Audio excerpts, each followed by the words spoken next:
तो आज मैं इस वीडियो में बात करना है यूपी स्कॉलरशिप के बारे में। और काफ़ी स्टूडेंट का जो है समाज कल्याण विभाग से उनका डाटा है वो रिजेक्ट किया जा रहा है। रिजेक्ट क्यों किया जा रहा है आज मैं इस वीडियो में बताने वाला हूं। अगर हमारे चैनल पर नया है तो चैनल को ज़रूर सब्सक्राइब कर लें और बेल आइकन दबाना ना भूलें। तो चलते वीडियो स्टार्ट करते हैं। तो सबसे पहले आपको स्टेप बाय स्टेप समझाएंगे कि मतलब कि आपकी प्रोसेस क्या होता है और जो समाज कल्याण विभाग से आपका डाटा क्यों रिजेक्ट किया गया और बैंक से आपका डाटा क्यों रिजेक्ट किया गया। तो यहाँ पर सभी का रीज़न जो है प्रॉब्लम है वो हम आपको बताने वाला हूँ। तो वीडियो को शुरू लेकर अंत तक जरूर देखना। तो सबसे पहले यहाँ पर आपको बता देते हैं कि यहाँ देखिए कि आपको जिस कॉलेज में आप पढ़ रहे हैं इस कॉलेज का नाम यहाँ दिया जाएगा आपको।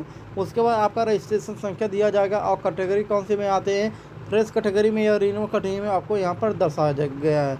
और यहाँ पर वर्ग मतलब कौन सी कास्ट में बिलोंग करते हैं आप, आपका कास्ट यहाँ पर दिखाई देगा और छात्र का नाम यहाँ पर दिखाई देगा। ठीक है, छात्र का नाम विष्णु यहाँ पर विश्वकर्मा दिखाई दे रहा है और छात्र का पिता या पति का नाम दिखाई देगा। तो यहाँ पिता या पति का नाम उनको दिया गया और यहाँ पर आपका जन्म तिथि दिया गया है छात्र का। उसके बाद यहाँ पर छात्र कौन सा क्लास कर रहे हैं, कौन सा रीडिंग कर रहे हैं, मतलब पढ़ाई कौन सा कर रहे हैं। यहाँ पर बीएससी मैथ सेकेंड ईयर से इनका था। उसके बाद देखिए यहाँ सारा यहाँ पर पर्सनल डाटा था इनका। उसके बाद यहाँ पर आवेदन पत्र की स्थिति पे आप आ चुके हैं। उसके बाद आवेदन किस प्रकार से किए थे, आवेदन कहाँ कहाँ पहुँचा था और कहाँ पर आपका फॉर्म रिजेक्ट हुआ था यहाँ पर आपको शो होगा। तो यहाँ पर आपको सबसे पहले आपको बता देते हैं रजिस्ट्रेशन यहाँ पर कंप्लीट हुआ था इनका। और दूसरा है जो फाइनल सबमिट भी कंप्लीट हो चुका है। 2 तारीख 11 महीना 2022 में इनका वो फाइनल सबमिट हो गया था। उसके फाइनल सबमिट करने के बाद जो है कॉलेज में इनका डाटा आ गया था और कॉलेज से भी इनका तीसरा लेवल जो है कॉलेज से भी डाटा फॉरवर्ड हो चुका है 15 तारीख 11 महीना 2022 में ही। उसके बाद जो है जो कॉलेज से फॉरवर्ड होता है उसके बाद बैंक वेरिफिकेशन के पास जाता है और डिस्ट्रिक्ट के पास जाता है। तो यहाँ पर चौथा है जो है अकाउंट वेरिफिकेशन स्टेटस में यहाँ पर देखिए रिजेक्ट बाय बैंक। तो यहाँ पर आपको रिजेक्ट इनका बैंक कर दिया गया है और रिजेक्ट करने का यहाँ पर रीज़न दिया गया है कि आपको किस रीजन से जो बैंक है वो रिजेक्ट डाटा कर दिया। यहाँ पर bank currently inactive and merged with another bank. तो यहाँ पर देखिए मतलब काफ़ी स्टूडेंट का ऐसे ही स्टूडेंट में दिक्कत आ रही थी और बैंक से उनका डाटा वो रिजेक्ट हो चुका है और यही भी बता दे रहा है जो बैंक करंटली इनएक्टिव बता दे रहा है। तो यहाँ पर देखिए काफ़ी स्टूडेंट कंफ्यूज हो रहे थे कि मेरे मतलब कि स्टेट में गड़बड़ी थी या बैंक के मतलब सर्वर के खराब के नाते जो है मेरा जो बैंक वाला डाटा है वो रिजेक्ट किया गया है। तो यहाँ पर आपको सबसे पहले बता देता हूँ स्टूडेंट में जितने भी मतलब कि बैंक कन्वर्ट हुए थे मतलब कि आपका जो है जो भी अगर मतलब जो पूर्वांचल बैंक था वो बड़ौदा यूपी ग्रामीण बैंक में कन्वर्ट हुआ है। इस केस में हालांकि सभी स्टूडेंट का जो पेमेंट है वो रुक गया है और वहाँ से जो है चौथा लेवल होता है अकाउंट वेरिफिकेशन, वो बैंक से डाटा उनका रिजेक्ट किया गया है। तो यही बता दिया गया है कि आपको जो है बैंक करंटली इनएक्टिव जो इनएक्टिव बता दे रहा है। और काफ़ी स्टूडेंट का सवाल ये भी है कि मतलब कि एससी मतलब एससी स्टूडेंट का अगर जो पूर्वांचल बैंक लगाए थे उनका डाटा क्यों नहीं रिजेक्ट किया गया। तो यहाँ पर आपको बता देते हैं स्टूडेंट भाइयों एससी कास्ट के जितने भी मतलब कि जितने भी स्टूडेंट थे उनका जो स्कॉलरशिप आएगा वो अकाउंट के माध्यम से नहीं जो आधार के माध्यम से उनका पेमेंट भेजा जाएगा। इसलिए बैंक सभी का जो जितने भी एससी कास्ट के होंगे मतलब कि विद्यार्थी उनका सभी का जो है बैंक वेरिफिकेशन हुआ रहेगा और जितने भी जो ओबीसी कैटेगरी के स्टूडेंट हैं उनका जो पेमेंट आने वाला हो अकाउंट के ही माध्यम से आएगा। उनका जो है आधार बेस पे उनका स्कॉलरशिप नहीं आएगा।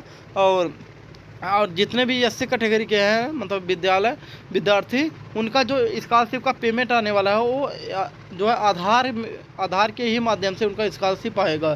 तो यही बता दिया गया है कि आपका यही रीज़न है जो बैंक से आपका डाटा वो रिजेक्ट कर दिया गया था।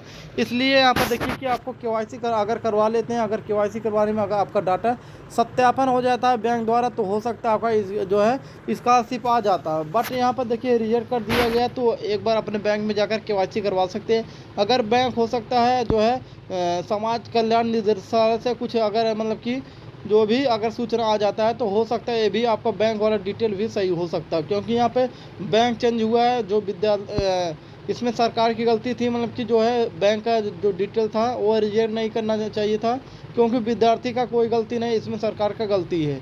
उसके बाद यहाँ बात करते हैं 5वां स्टेप के जो है verification bye district welfare officer. तो यहाँ पर आपको डिस्ट्रिक्ट से आपका डाटा वो रिजेक्ट किया गया है। तो यहाँ पर आपको बता दिया गया है reject bye district scholarship community.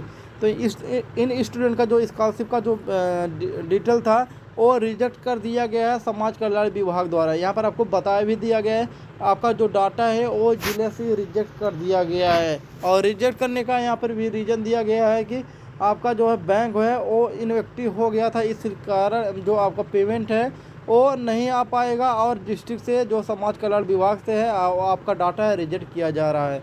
तो यहाँ पर आपको बैंक इनएक्टिव जो करंटली इनएक्टिव है मार्जेड विद अनदर बैंक। तो यहाँ पर आपको बता दिया गया है कि जो आपका बैंक बड़ा पूर्वांचल था वो बड़ौदा यूपी ग्रामीण में हो गया, या कोई दूसरा बैंक था उस बैंक का नाम चेंज होकर दूसरा बैंक में आपको चला गया होगा।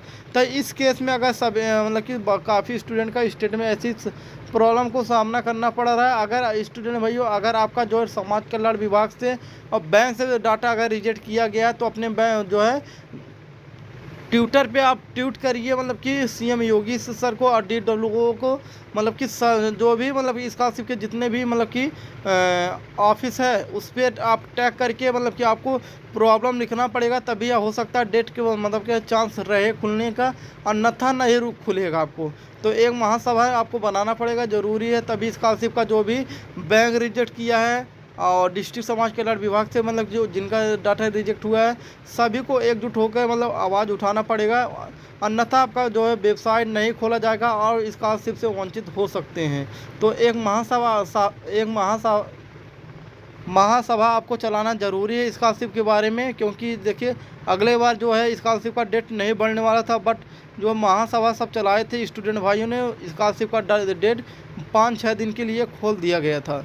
तो हालांकि इस तरीके से आपको करना पड़ेगा स्टूडेंट भाइयों, और कोई अंतः चारा नहीं है। जो डिस्ट्रिक्ट से अगर आपका स्कॉलरशिप रिजेक्ट हो गया है तो और कोई चांस नहीं है, और एक ही चांस है कि आपको मतलब कि महासभा चलाना पड़ेगा, जो सीएम योगी सर को और जो है DWO को और यूपी जो है स्कॉलरशिप का निदेशालय को मेल करना पड़ेगा, जो है स्टाम्प पेपर मतलब कि वाइट पेज पे लिख के भी भेज सकते हैं, ऑनलाइन भी भेज सकते हैं, क्षेत्र पे कंप्लेंट भी करके मतलब कि वहाँ पर सब सारा सुनवाई करवा सकते हैं।